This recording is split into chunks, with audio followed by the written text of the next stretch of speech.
Welcome to the Huntington Roof Replacement Committee meeting. Today's Wednesday, November 17th, and we're reviewing the Huntington roof repairs and upgrades to the building. I'd like to take attendance to start the meeting. Let's see, I'll go from what's on my screen. Matt Stanton. Here. Here. Dr. Jim Cobbs. Here, all right. Mark DiAgostino. Here. And Jim Plouffe. Here. There's also Margaret Zucco, my secretary, taking minutes, and I'm Aldo Petronio. Okay, I'd like to open the meeting with the approval of the minutes. The minutes were sent out to everyone. Everyone have a chance to read them? If so, someone make a motion to accept. Motion to accept Motion the to minutes. All right, seconded by Mark. All those in favor? Aye. Aye. Make that unanimous. Let's go to the item number 2 on the agenda after the approval of minutes is the project status. So I know I see Dr. Cobbs who can fill us in. I'm not sure if there's anyone here from the architect or OPM. I see a phone number up on my screen. I'm not sure who that is. Ryan, are you there? It's Ozzy. Oh, Ozzy. Okay. I don't see our project manager, so I'll give an update. Essentially, the project is completed. The roof is done. The extra work that we had to do on the walkway is completed. We have one item tomorrow night, actually. They have to do the infrared scan inside the attic. It's going to be the perfect time for the weather and the temperature in the attic to get that done. Once that is completed, then we will get the final report from the commissioning agent and close out the project down. Certainly by, it should be before the holiday break, but if not, it'll be by the end of the month anyway. The project status essentially completed. So does the, Mr. Plouffe, does the building department have to sign off on that when it's completed? Yes, we do. We have to have an inspector do a sign off on the permit. And you've seen no issues to date? I have not seen any issues to date and heard of none either. Great. And for those who've been out there, I guess it's watertight. We're actually putting RFPs out to get the gym floor redone. That's been in there. We're going to be doing some work down in the building to add more ability to do carpentry and do culinary arts, I guess, in the building. Now that the roof is watertight, we can progress with projects that we've been putting off for years. Exactly. Plus, we'll be in there this summer for to do more interior work with our own crews to paint and clean up and replace carpets and etc. Floor tiles, ceiling tiles, light fixtures. And I guess, Dr. Cobbs, how's the staff in the building? Are they happy? They notice a big difference? Well, I think they're really happy that all the equipment is removed and the lay down area, the fenced in area is removed. So there's just a bit more parking in the dumpsters that we take. There was not a lot of space in the beginning anyway, but so they're happy about that they can park there without any obstructions. And they did repairs to the sidewalk or the walkways, or? Yeah, they were damaged in the way they were cracked, and there was still some more that we will do our own assets. But when they had to use the lifts, they did a little bit more damage. So we worked out one of the change orders. We had a credit coming back, so we worked out with them to use a subcontractor to replace a section of the walkways from the back parking lot to the front of the building, where the access is used quite frequently with the students and the staff. So that's worked out well. It's completed. That's the area by the playground structure over there, and where the fencing is. So it's all new pavement. The building is done, and the roof is. The huge part about the roof is, as you know, it's a standing metal seam roof that it's a much lighter roof structure than the slate that was there. So it will take quite a bit of load off of the building, particularly with the snow load this winter. That's great. Peggy, if you could mark that Councilor Ianieri is in, he's on. Thank you. I guess, does anyone else have any questions for anyone or for Dr. Cobbs as to the condition of the building? No? Hey, how did it make it through the storm? Was there any? That was the ultimate test. We had to keep right after the couldn't ask for really. You don't want that kind of test, but it's held down, didn't get blown away, didn't leak. So that's, we couldn't ask for a better test right after Yeah. the installation was completed. Very good. I mean, it looks great from the street. I stop by, I look at it every day. I'll stop for a minute or so and look at it. It looks great from the street. So I can actually send you if you want. So they're going to put together a final book and a compiler with the pictures. But I have aerial photographs that were taken with drones, and it's pretty great looking structure. oh, fantastic. This is great because this is the oldest school in the city of Brockton, and it's solid as a rock. Yeah, I remember my grandmother, God bless her soul, she was born in 1910. And, I remember her telling me stories about it, when she was growing up. So it's great. I was there in 1969. That's about as far back as I go. You were born there? No, I was, I went to third, fourth, fifth, and sixth there. My granddaughter actually graduated there. She's a junior in high school now. So. That's great. Great. Although every generations have gone through there. Yeah. No, and I'm glad that, at one point there was talk of, building something else. And I'm glad we've kept this school online. It's, a big part of the city's history. And it's a good, solid building. We just need to put a roof on it. Quick question, Aldo or Jim, I know this, but I just don't remember the details. There's a thing when we take money from the state for a project like this, that basically if we were to, for some reason, take a building off of line after taking the state's money, we'd have to give some of that money back. What is the time frame? It's so many years that I don't actually know the number of years. I think what they do is that you approach them with what you're looking to do. They see how much money they invested.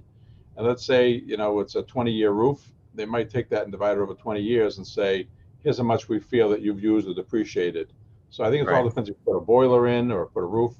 So there's a certain amount of time. But honestly, I really don't see us ever closing down that building.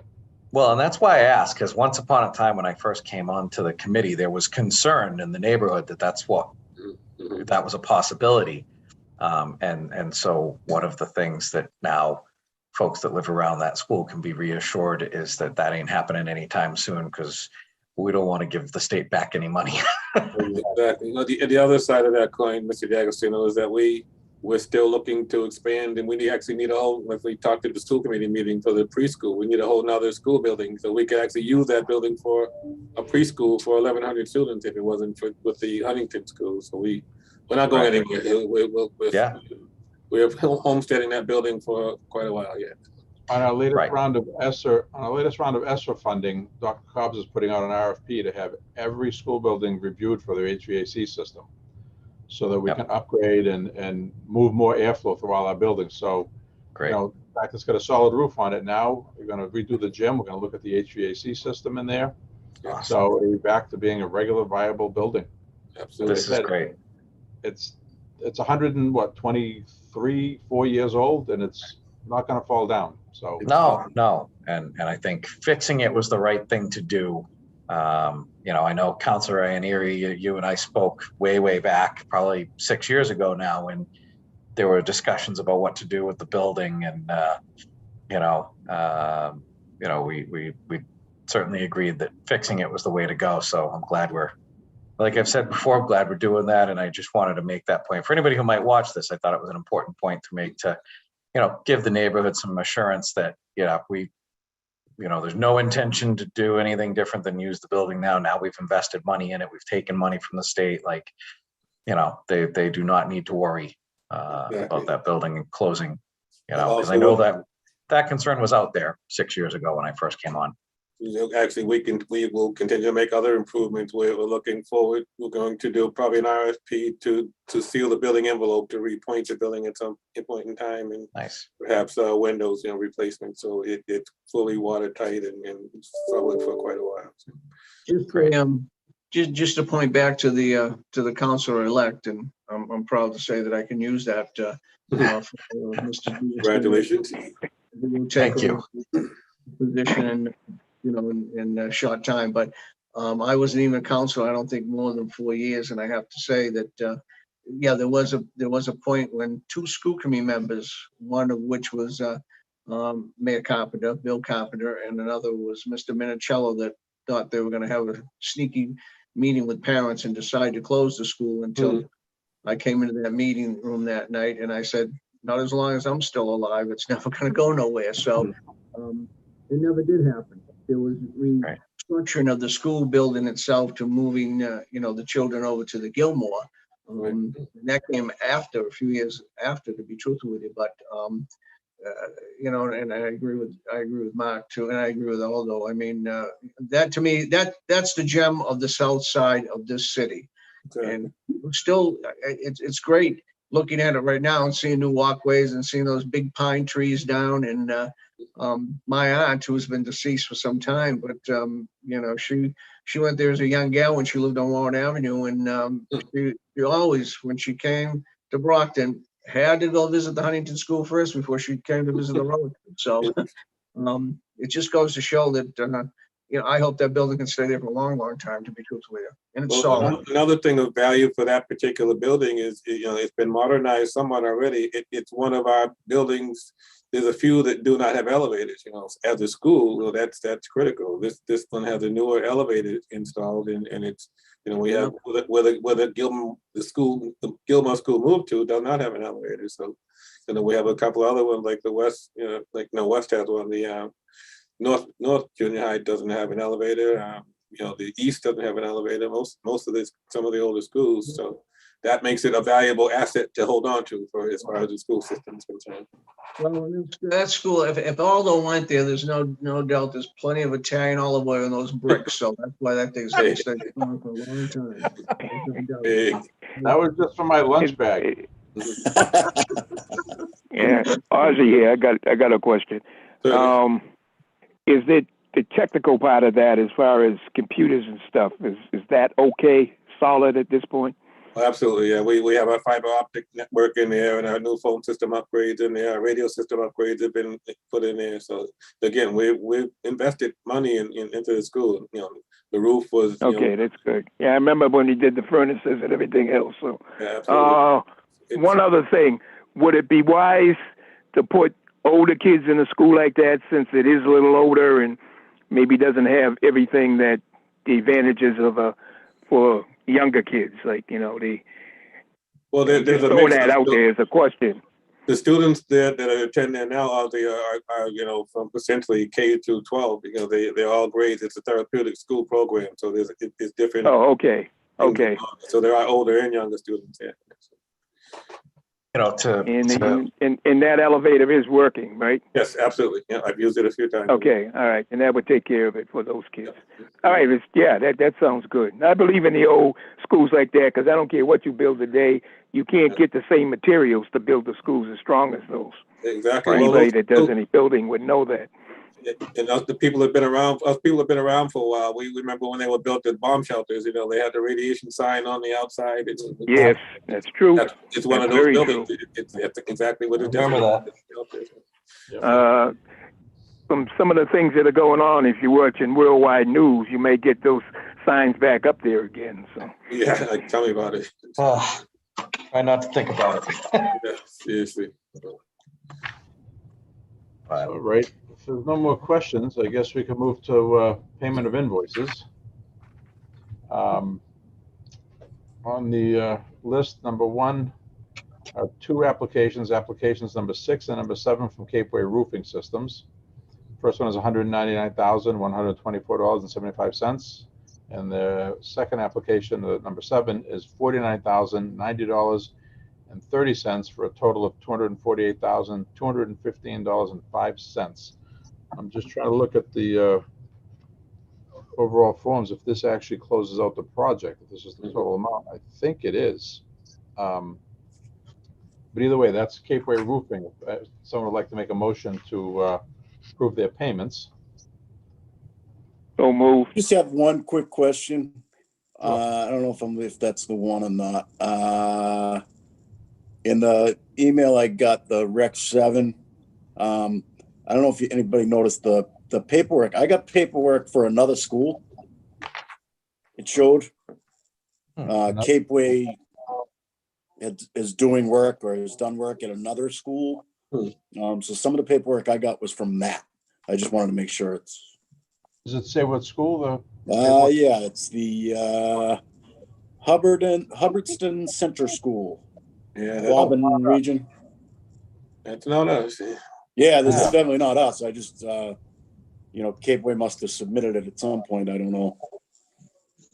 Just gonna try and look that up. Gee. It's under the Rec 7 fully signed PDF. Starts at about page 5, I believe. They must have sent that one by mistake.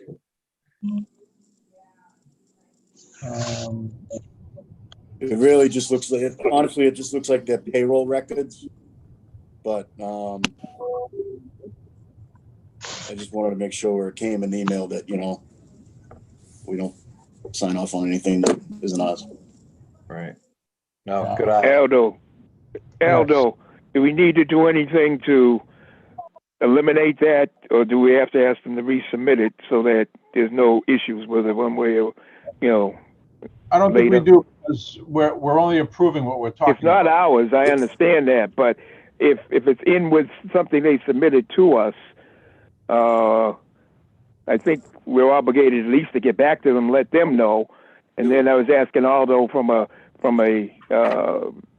procedural point, is there something, do we have to wait for a whole new whatever to do it, or can we just eliminate it ourselves and go ahead and get this out of the way? I'm trying to find what Matt's actually looking at, because I'm looking at a bill here, one of my latest ones, and it's just made out to Huntington Alternative School Project. So that one looks correct. The one that before that is also. Oh, I found it, Aldo. In the email, it says it's under Rec 7 fully signed PDF. Yeah, if you scroll down enough, you'll The last see 10 pages. It's like from page 5 to 16. I mean, because this looks like it's the details of the invoice. So I think it's like their payroll. This is the certified payroll records. Yeah. So when we pay their bills, they have to submit certified payrolls, because usually it's the union will call and want to see that all the men on the project get paid the prevailing wage. So that's why we have those. And I think it's just a mistake, but I didn't want to. They inserted it in. I think what it basically says is they've sent us the wrong payroll compliance records. Oh yeah. Here it says Huntington Center Schools. So they sent the wrong weekly payroll record and statement of compliance. Good catch, Matt. Yeah, we're gonna have to have them. I don't see how we could approve this bill with. We can't, because they didn't submit the correct. I'm just saying if they submitted their own on this project. If they put double. My point was, we don't have the authority to remove something that they submitted without us, having some kind of a conversation with them. I looked it up. It's another school that they're doing the work at another school. They took the bid last year or whatever. But all right. So why doesn't someone make a motion to reject this and ask for the proper one to be sent in? My motion. Is that number 7 or number 6 or both of them? I only saw it on Rec 7. So number 6, we can go ahead and approve. Let's make sure you can vote on it. Rec 6 looked good. The elevator shaft.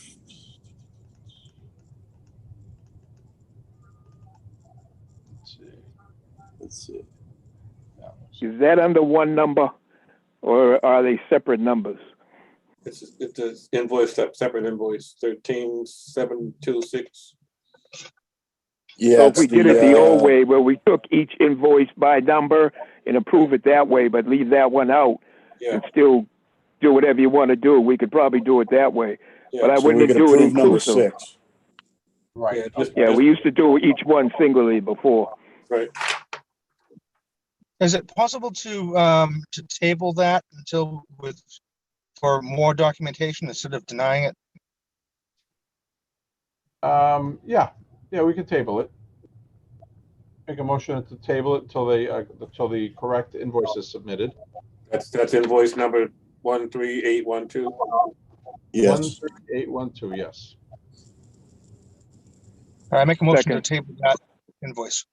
Second. Yeah, Ozzy second.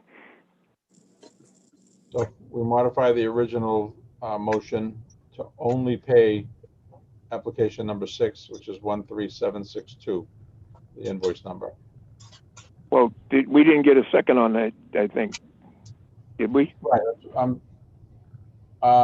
No, we did, I think we did have a second, but we need someone to modify. We need it to be. You need a new motion. Motion. You can't amend the motion. Well, you can. You can amend the motion, correct? So if you want to Okay, amend that motion, So on the motion, the original motion for 6 and 7, I motion to amend to be only 6 that we approve. all right, second on that. Second. All right, all those in favor? Aye. Aye. All right, that passes. So number 7 is tabled. Under approval of invoices, we move to the second set of invoices from PCA 360. They have 2 invoices, one BPS 06 for $69,000 and one BPS 07 for $18,600. I just reviewed them myself, I assume you have. If someone wants to either have a comment or make a motion for those. Motion to pay BPS 06 and 07 in the amount of 87,600. Second. All those in favor? Aye. Yes. Takes care of that. We move to new business, which is Capeway Roofing Systems, Inc., change order number 4 and change order number 5. Change order number 4 is a credit for $6,500, and change order number 5 is a charge for $12,880. The credit, let's see.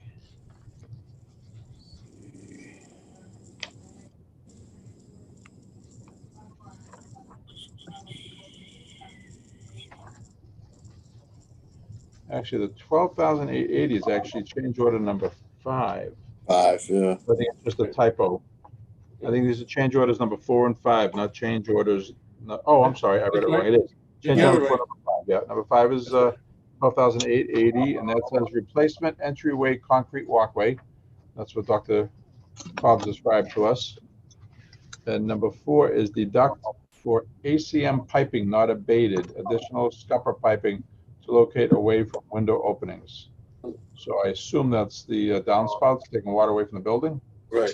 So essentially, they credit us back some money because they didn't have to do as much extensive work as they thought. And then the 12,000, as we discussed earlier, was to use part of that credit to replace the walkways, and then the additional funds to which you approved. And it's well within, again, the scope of the project, bids and monies, So the architect's signing off on that. So I guess the project manager as well. Looking for a motion to accept those change orders. Motion to accept. Sorry. Second. Ozzy. Any discussion? All in favor? Aye. Aye. Unanimous? So I was thinking this was going to be our last meeting, but I guess we'll have to come back to fix the other invoice that's incorrect, and then there should be a final invoice for these change orders. So we'll probably have one more meeting, I guess, after this. We have another construction meeting scheduled tomorrow. They're always on Thursdays for our construction meeting. So I'll make them aware. You can email, but I'll make them aware that the corrections for that payroll. Great. All right. Under new business, any other new business? Why don't we go into business and teach people how to do these things? You can make some nice side money doing that. You're laughing, but you'd be surprised. Well, with all the federal stimulus that's coming out, somebody with a backhoe or some street working equipment can make a fortune. So Hey, over $1 million under budget, Exactly. Yeah. Stand by, Ozzy, because we're gonna be doing an RFP before long for the roof here at Central, which it's, as you know, it's on the National Historic Register, so that's going to be a little more involved project, but it's the same process. So we'll gather the band together again. And this Sounds good to me. And this 1.3 trillion that just got approved, I assume quite a bit of that's coming to Massachusetts. So Yep. we'll see how that money comes to us too. So it seems like prosperous times. Yep. Does- Yeah, the good thing is that there's a ton of money. The bad thing is there's a ton of money. Right, right. Well, Can't spend it. Gotta spend it in time, exactly. Anyway. All right, any motions to adjourn? motion to Motion to adjourn. adjourn. Second, happy Thanksgiving, everyone. You as Thank well. you. Have a nice holiday. Yeah, happy Thanksgiving.